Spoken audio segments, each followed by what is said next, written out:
ẹ̀yin èèyàn lé hey! Ọlọ́run Elédùmarè á jẹ́ kí ẹnu àwọn ọ̀tá èmi àti yín kó wọ o.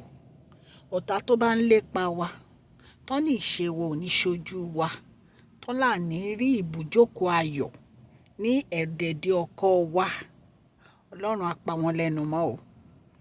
Ọlọ́run ò ní jẹ́ kí ọwọ́ ọ̀tá kó tẹ èmi àti yín o, ní agbára Ọlọ́run.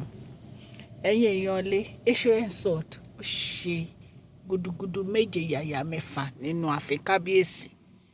Gbogbo àwọn ọ̀tá tí wọ́n ń lépa Queen Naomi tán ní rárá o, wọn ò ní rí ibùjókòó ayọ̀ o, wọn ò ní rí ibùjókòó àlàáfíà o. Ọlọ́run ti da ìmọ̀ wọn, ó ti dàrú, ó ti pa wọ́n lẹ́nu mọ́.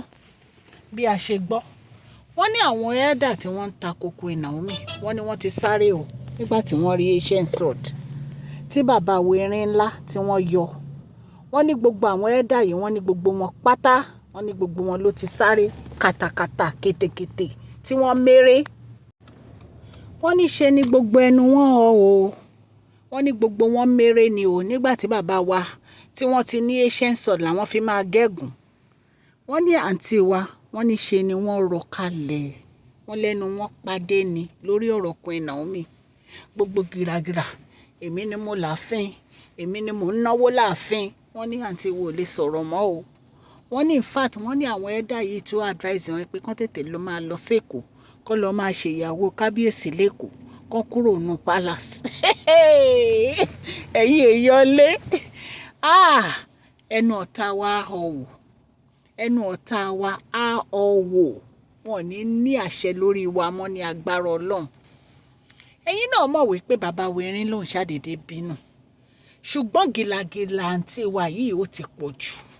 Ẹ fẹ́ máa ti kábíyèsí anyhow, ẹ fẹ́ máa ṣe nǹkan tó bá wù yín fún bàbá wẹ̀rin ńlá, kẹ́ ẹ máa tì wọ́n gàràgàrà kiri. Kí ló dé? Kí ni bàbá wẹ̀rin ńlá ṣe tán fi deserve gbogbo irú àwọn nǹkan báyìí? Wọ́n ní ìgbà tí àǹtí wa, wọ́n ní ìgbà tí wọ́n gbọ́ gbogbo nǹkan tó ń ṣẹlẹ̀ lórí HON bóyá àwọn gan ti lọ wádìí lórí ẹ̀. Wọ́n ní àǹtí wa ya ń bẹ̀bẹ̀, wọ́n ní àwọn ò jà mọ́ o, àwọn ò bá Queen Naomi jà mọ́ o, àwọn ò bá kábíyèsí jà mọ́ o, kí kábíyèsí ṣàrà fi àwọn sílẹ̀, àwọn ò fẹ́ wàhálà o. Wọ́n ní àwọn elder wọn náà méré ni o, wípé ọ̀rọ̀ kábíyèsí àti Queen Naomi kò ń ṣe, ó ti kọjá nǹkan táwọn máa dá sí. Àwọn ò fa wàhálà lórí ọ̀rọ̀ Queen Naomi mọ́. Ọlọ́run ló ń ṣiṣẹ́ ẹ̀yìn èèyàn. Ọlọ́run ló wà lórí ìtẹ́ tó ń jẹ́wọ́ bó ṣe rí àti bó ṣe jẹ́ fún Queen Naomi àti bàbá wẹ̀rin ńlá. Torí àwọn èèyàn burúkú yìí wọ́n fẹ́ dàrin wọn rú pátápátá ni. Wọn ò fẹ́ kí ìfẹ́ òtítọ́, wọn ò fẹ́ kó yọjú láàrin wọn. Wọn ò fẹ́ kí wọ́n ti ẹ̀jọ́ wà pọ̀ mọ́. Ṣùgbọ́n Ọlọ́run ju ẹ̀dá lọ. Ọlọ́run jẹ́wọ́ ire, ó jẹ́wọ́ àlàáfíà, ó jẹ́wọ́ ìdùnnú sí ayé kábíyèsí àti Queen Naomi. Ẹ̀yin náà mọ ìgbà tó ti ń bá a bọ̀ náà. Ọjọ́ orí jẹ, ọjọ́ ẹ̀rí jẹ, ọjọ́ gbogbo bí Queen Naomi ṣe ń dúró ti kábíyèsí pẹ̀lú àdúrà. Kì í ṣe kékeré. Queen Naomi ló mọ nǹkan tó ju wọn rí nínú palace yẹn. Ẹnu wọn nìkan ló lè ròyìn.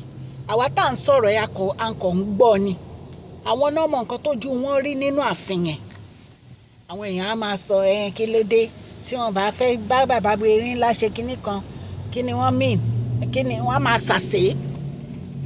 Nǹkan tí Queen Naomi gbà lè gbà, nǹkan tó go through tí ẹ lè gbà rárá. Ojú wọn rí màbo nínú ààfin yẹn, kì í ṣe kékeré. Ṣùgbọ́n a dúpẹ́ lọ́dọ̀ Ọlọ́run pé Ọlọ́run ti ṣẹ́gun. Lẹ́yìn yìí kábíyèsí wá rí gbogbo wàhálà yìí, wọ́n wá láwọn fẹ́ gbàyàwó wọn padà, wá fẹ́ máa ní wọn lára. Ṣé bàbá wẹ̀rin ńlá ò lẹ́tọ̀ọ́ láti gbàyàwó wọn padà ni? Ẹni tó bí àrólé fún wọn, ṣé wọn ò lẹ́tọ̀ọ́ láti gbà padà ni? Ẹ wá ń gbógun, ẹ ń dìtẹ̀, inú ń bí yín, ẹ ń ṣe oríṣiríṣi nínú ààfin yẹn.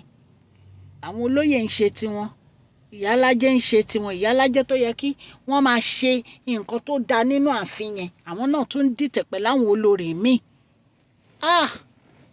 Ilé ayé èlé o. So nǹkan téèyàn bá nílé èèyàn ni máa fi jà. Ìtorí ẹ̀ ni bàbá wẹ̀rin ńlá náà fi ní ancient sword yìí o àwọn máa yọ ẹnikẹ́ni tí ò bá fẹ́ kí ìdùnnú kó tó padà sí inú ààfin àwọn yìí nǹkan tí ojú wọn bá rí kan máa fara mọ́ ni ìtorí ẹ̀ ní gbogbo àwọn èèyàn yìí tán fi jókòó ara wọn jẹ́ nígbà tán gbọ́ pé bàbá werin ńlá wọ́n fẹ́ fa ancient sword yọ wọ́n ní wọ́n advise àǹtí wa pé kó máa lọ sékòó kó lọ jókòó sékòó ìpè tó ṣe nínú ààfin kábíyèsí tó kó lọ máa ṣó lórí ẹ̀ lẹ́kọ̀ọ́ nǹkan tá a gbọ́ nìyẹn yẹn ara lè mo dúpẹ́ lórí gbogbo ẹ̀yin tẹ́ dúró ti channel yìí mo dúpẹ́ lọ́wọ́ yín o mo dẹ̀ dúpẹ́ fún ìfẹ́ tẹ́ ní sí Mashola Gist TV ọlọ́run elédùnmarè á bá mi gbọ́wọ́ yín sókè o gbogbo àdáwọ́lé yín á máa yọrí sí rere o ẹ̀ ní tọrọ jẹ ẹ̀ ní tọrọ mu ẹni ẹlẹ́ni ò nígbà ṣe yín ṣe o orúkọ mi ni Mashola Yorùbá ni mò ń sọ lórí ìkànnì yìí à ń sọ nítorí pé àfẹ́gbàgbé àṣà àti èdè wa a dẹ̀ tún sọ fún ọ̀pọ̀lọpọ̀ àwọn tí wọ́n gbọ́ Gẹ̀ẹ́sì à ń sọ̀rọ̀ lórí celebrity gist royal gist politics àti gbogbo nǹkan tó ń ṣẹlẹ̀ ní agbègbè orílẹ̀-èdè bàbá wa ní ilẹ̀ Nàìjíríà tẹ́ bá ti subscribe ẹ tẹ notification bell yín kẹ́ subscribe so that a bá ti post any gist ẹ máa rí gbogbo ẹ̀yin tẹ́ ń ṣe ọjọ́ ìbílẹ̀ ni mo tún kí yín lẹ́ẹ̀kan sí ẹ kú ọdún ẹ kú ìyèdùn ẹ̀mí yín á ṣe púpọ̀ ọdún láyé o please share this video like and subscribe God bless you Mashola Gist TV love you all.